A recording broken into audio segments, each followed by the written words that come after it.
Hey Gemini, welcome to Wild Pearl Tarot. Today we're going to be doing another timeless tarot reading for you.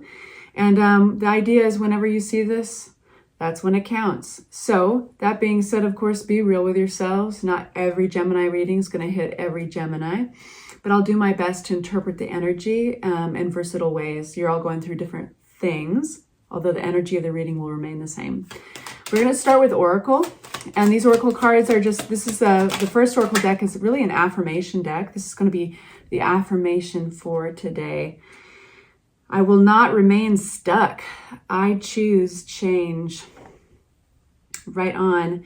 Now we're going to be choosing from the Divine Feather Messenger deck. I just want to say thank you so much to all my subscribers, to all of those who regularly visit. I love and I appreciate you so much. Anybody who's new, who's never seen this channel before, and you're wondering if this is worth your time, thank you for spending a moment to find out. It's a really loving community, and we like to pray for each other. I like to pray for you. So if you would like us to pray for you, simply say hello or leave an emoji. You're welcome to describe what you're going through. Whatever you're comfortable with in the comment section. That gives us something to focus on that represents your energy. Only love and light exist in this space. I seal that with my intention. And we're going to get one last Oracle deck and then we'll start the reading. If you haven't yet, please consider hitting that like button, you guys. And if you've been to my channel many times but you've never subscribed, go for it. You can always unsubscribe. You know that only 21 or 22% of the people who regularly visit actually are subscribed. Hey, this is cool. Kind of fell right between my leg and the floor. Deservingness. You are a beloved child of God, like everyone else, and you deserve to receive the support that will allow you to focus upon your divine life purpose. Even if you can't yet recognize your lovable qualities, trust that God and the angels can see how amazing you truly are. And then we have from the Divine Feather Messenger deck, smile.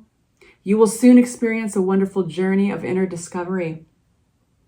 And then you put that together with the affirmation card of I will not remain stuck, I choose to change.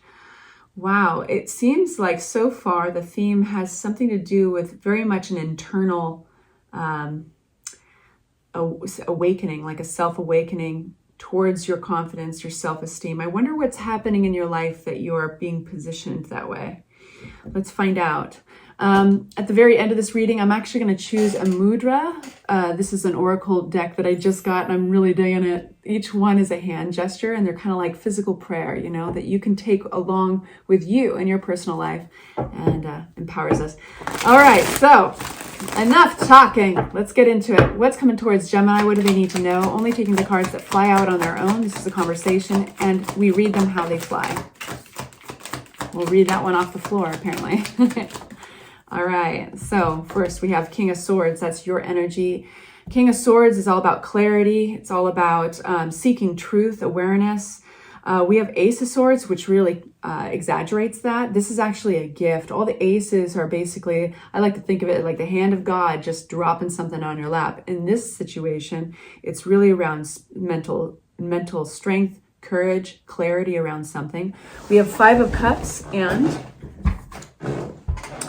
So a lot of the Geminis that I'm talking to are currently in a point where they're really looking at the rawness of, I think, a situation. Some of you guys have been grieving and maybe there's been unpleasant memories. Maybe those memories are attached to family or even relationships in your past. And this could be directly linked to it is holiday season rounding up around the corner, right? And so maybe you guys are kind of in this place of thinking on some past hardship. My readings, I always want them to be very clear and concise, but I also like to deliver them in a loving way. And I do believe that there's more dimension, that there are silver linings, that because I'm always looking for a higher meaning, a higher storyline. So I'm going to give that to you as well. Six of Cups. So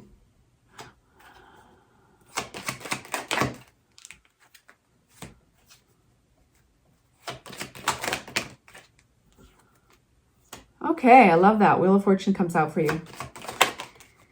Nice, the Four of Wands. Okay, I think a lot of you guys are coming to terms with an ending. This is going to a beautiful place, and I'll let you know. You might have a little surprise around the corner, though. So I think if there was any kind of denial that you were in, you certainly aren't in it any longer. You're looking at something that needs some more attention, something that maybe you've been putting off, and you're looking at it very clear. You're looking at the fairness of a situation, and you're trying to be rational about it. Now, undeniably, there's been an ending here, the Ace of Swords. I think whether it's happened or it's in the past or it has yet to happen, I think that honestly, you know that you're going to be happier once the Band-Aid's been ripped off, or you're happier now that the Band-Aid has been ripped off. But it's really looking at this clarity, looking at things for what they are. And what's the happy part of that is the Sun and the King of Cups. I think emotionally, you're taking care of yourself by using your head, basically, using a rational, practical place of drawing boundaries and seeking truth. You can kind of take care of the softer side of softer side of you. I think you're opening your future back up, that moment, like knowing that this ending, even though I'm sorry, Gemini, I think it was hard on a lot of you guys, and I'm so sorry because the Ten of Swords is not a comfortable one, but quickly you have self-worth popping through. This could even, for some of you guys where this is really ringing out, resonating with a relationship, this is self-worth, the Ace of Pentacles. Now, for others of you who are not necessarily in going through a relationship challenge, and it's actually more of a life scenario like career, or it doesn't feel super career-ish, but it definitely could be, God, it really does feel like self-value, self-worth. I can't steer too far away from that. It just really feels like self-worth.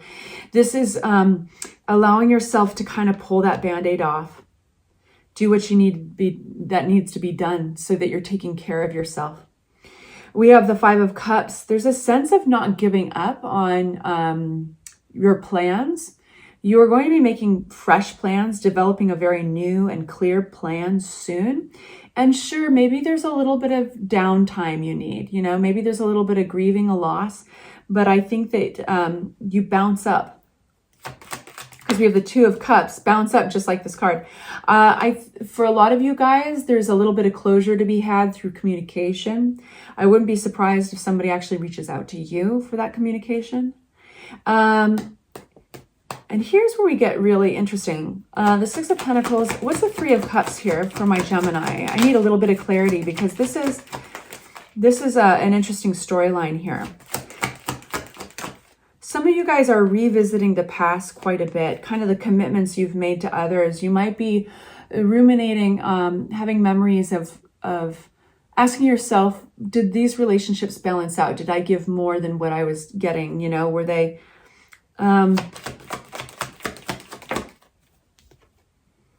Yeah, Seven of Pentacles. Fork in that road where you are evaluating things. And there's specifically around kind of a hard memory, a tough memory. It could have been the memory of an ending, like this sudden ending of the Ten of Swords. And you're getting clarity from it. These are those moments where we're struck by a memory and we start kind of exploring that memory. We could be doing something completely unrelated, like driving or washing the dishes or getting ready for work or whatever. But we start, it like gets its talons in us and we start exploring it. So if that's the case, if that's resonating, then Gemini, I want you to know that you're exploring it very clear-eyed, clear-minded, right?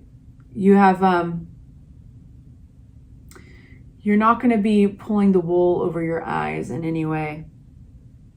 And from that place, I think you can see past any self-deception or denial. You could see past any other deception, And then everything does change. And this is a silver lining. And you know how much I love silver linings. But I do think that life, it's the two sides of the same coin, right? So here's the up and up. When you get out of the Seven of Swords, right? There's this deception. And the deception can be anything. It can be self-denial. It can be somebody else pulling the wool over your eyes. Something that was going on that maybe just was like, it's bothering you for a reason. It's got its talons in you and you start working through things. And then you kind of have this aha moment of like, wow. Okay, I got it now. And that's when everything changes. The luck, this is the Wheel of Fortune, and it's a karmic card. So it's a reminder that you are exactly where you're supposed to be at this moment, but also that this is like the wheel turns and it brings good fortune. It brings good things to you. You're reaching a milestone, and you may even have some good celebrations around the corner. This could even be holiday celebrations. This is really positive. And there's something you're getting victory over. It could be over this scenario. It could be like letting go of this ending in order to bounce up and kind of looking with zero regret, looking at why you've done the things that you've done, why you've perceived things the way you have. And it's all about leveling up in your own value and those around you valuing you as well. All right, you guys, we're going to get a mudra card, and then I'm going to actually go on to the extended for advice.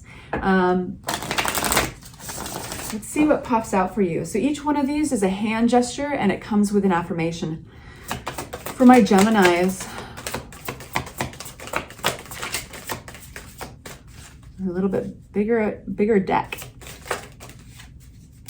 Okay, we have two, and we're going to read both. So this is a really interesting one. This is where you grip your hand like that. I'm going like that. And it means take a step back. Take a step back. No hassles. Calmness and equanimity. Equanimity? How embarrassing. I don't know how to pronounce that. Equanimity are witness to my inner strength. So this fortifies the stomach and calms the nerves. And it says after that, so like there's a whole process if you'd like. So it's about like all kinds of strife and annoyance represent stress for the stomach. This is where we hold a lot of our stress. And that costs energy and wear us down.